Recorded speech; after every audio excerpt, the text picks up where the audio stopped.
来继续嘛是这个正大消息，来看国会职权行使法正式产生着效力了后，行政院长杜英泰今仔日是第一届到立法院来备询，因为这个法案当中包括着藐视国会罪，甲禁止官员反质询，所以杜院长安怎来应答，真受到关切。杜院长讲，伊是来以身试法的，来看这个修法了后，是不是有改变质询的过程？伊嘛呼吁质询甲备询双方拢会当互相尊重。那今天来这里就是要以身试法，看看这样的修法会不会改变国会内部整个质询的过程。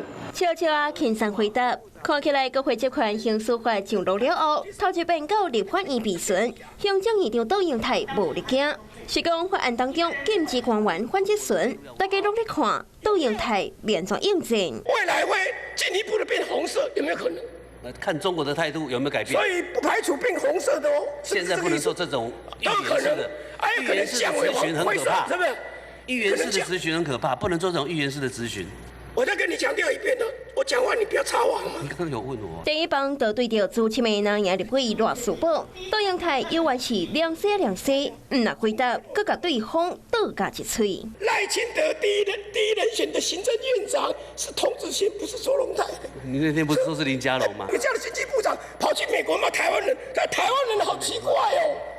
核电也不要啦，统统都不要，可是又爱这个 NVIDIA 来这里投资。郭部长的意思是说，大家要支持国人支持台电的电力开发计划。那被天爷手卡洗手，为着刷了个的罢免战进行攻防，那也主张提高罢免标准，无论是总统、县市长或者是立委的罢免条件，应该爱共标准。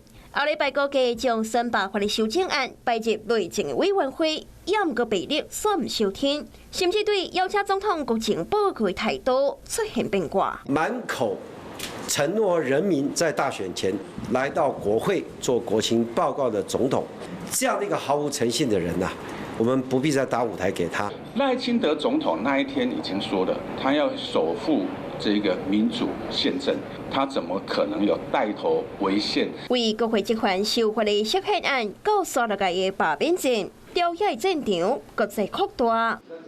Hello， 我是陈雅玲。想要抢先掌握最及时的新闻资讯吗？赶快订阅、按赞、开启小铃铛，锁定华视新闻 YouTube 频道。